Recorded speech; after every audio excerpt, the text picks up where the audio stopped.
میں جانتا ہوں بہت سے لوگ میری جماعت میں داخل تو ہیں اور وہ توحید کا اقرار بھی کرتے ہیں، مگر میں افسوس سے کہتا ہوں کہ وہ مانتے نہیں۔ میں افسوس سے کہتا ہوں کہ وہ مانتے نہیں۔ جو شخص اپنے بھائی کا حق مارتا ہے یا خیانت کرتا ہے یا دوسری قسم کی بدیوں سے باز نہیں آتا، میں یقین نہیں کرتا کہ وہ توحید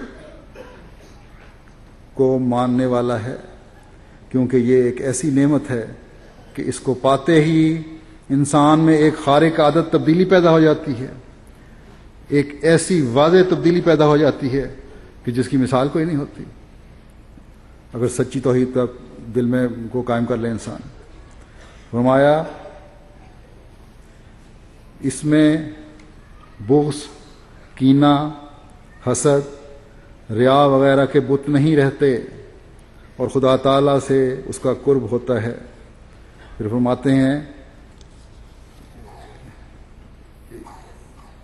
اس وقت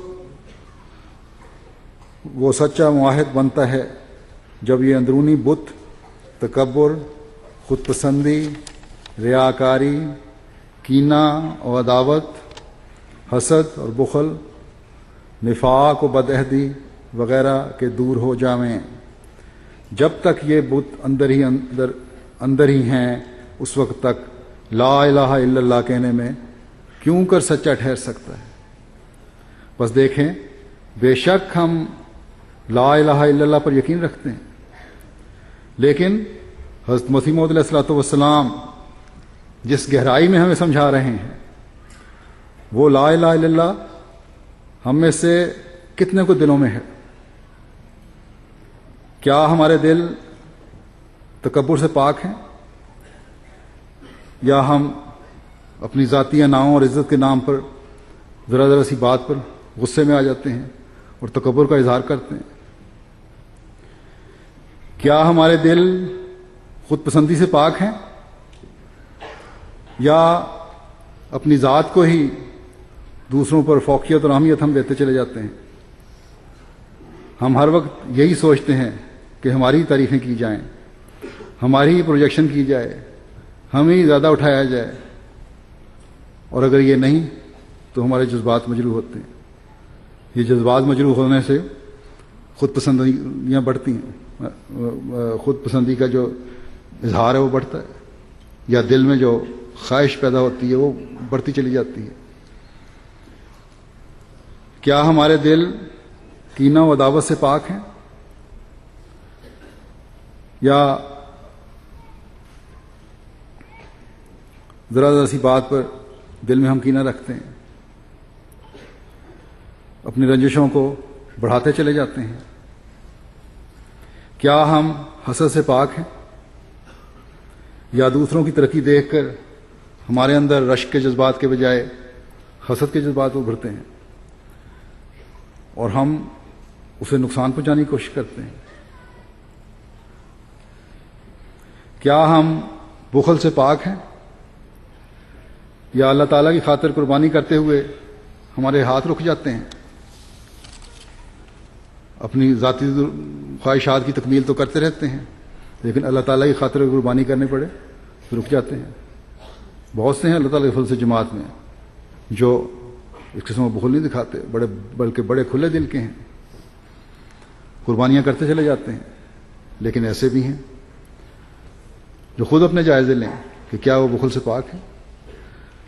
پھر کیا ہمارے دل نفاق سے پاک ہیں، یا ہمارے دل میں کچھ اور ہوتا ہے اور ظاہر کچھ اور کرتے ہیں؟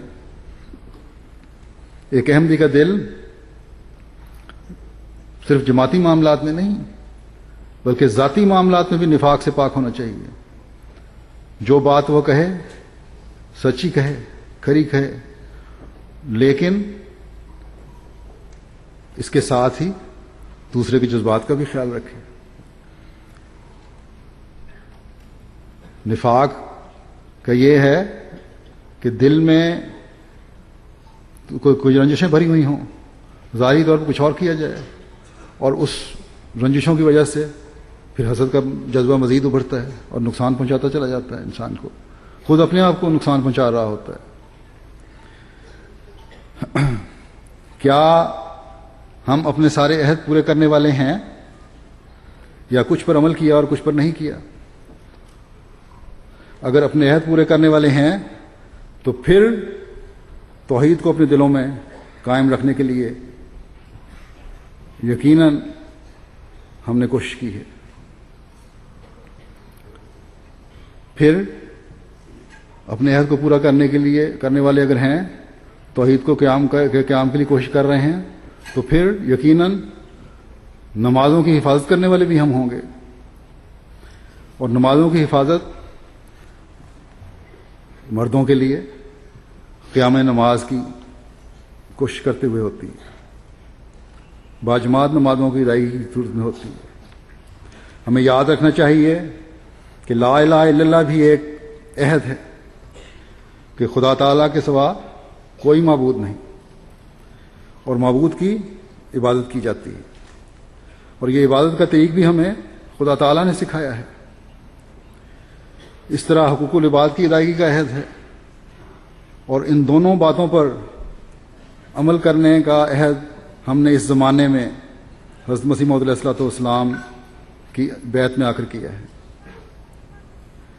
پس اگر کلمے پر ایمان ہے تو عہد کی پابندی بھی لازمی ہے.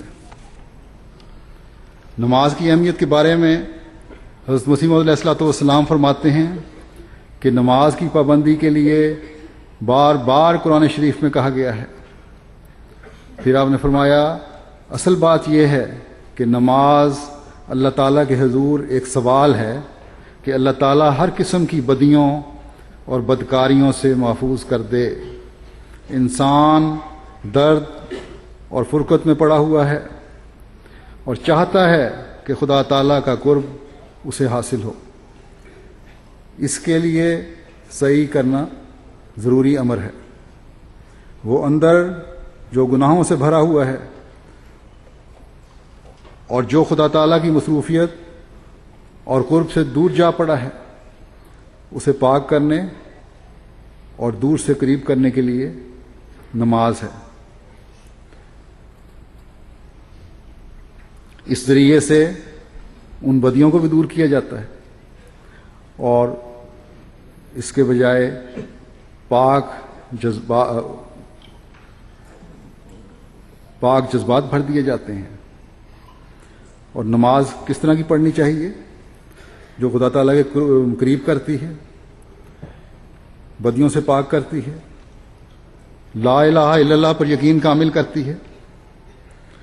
فرمایا کہ صلاۃ کا لفظ اس امر پر دلالت کرتا ہے کہ میرے الفاظ اور دعا ہی کافی نہیں، بلکہ اس کے ساتھ ضروری ہے کہ ایک سوزش اور رقت اور درد ہو.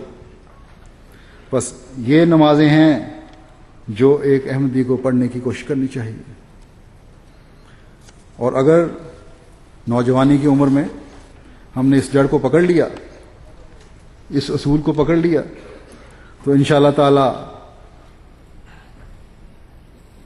اللہ تعالیٰ سے قرب کا تعلق جو ہے وہ ترقی کرتا چلا جائے گا. آج جب کہ دنیا خدا تعالیٰ کے وجود کے بارے میں بےہودہ تحریریں لکھ رہی ہے، کتابیں لکھی جاتی ہیں، مضامین لکھے جاتے ہیں، اور بہت ساری لغویات کے ذریعے سے، میڈیا کے ذریعے سے خدا تعالیٰ کی وجود کی نفی کی جاتی ہے. ایک بہت بڑا طبقہ ہے جو خدا کے وجود اور مذہب کا انکار نہ کرنے کے باوجود عملاً مذہب اور خدا سے بھی دور چلا گیا ہے. دنیا نے ان کے سامنے بہت سے معبود کھڑے کر دیے ہیں. مسلمان بھی عملاً اسلام کے نام پر لا الہ الا اللہ محمد رسول اللہ کی نفی کر رہے ہیں، منہ سے گوشہ کہہ رہے ہیں، لیکن عملاً اس کی نفی ہو رہی ہے. کیونکہ لا الہ الا اللہ نے حقوق اللہ اور حقوق العباد کی ادائیگی کے سبق دیے ہیں.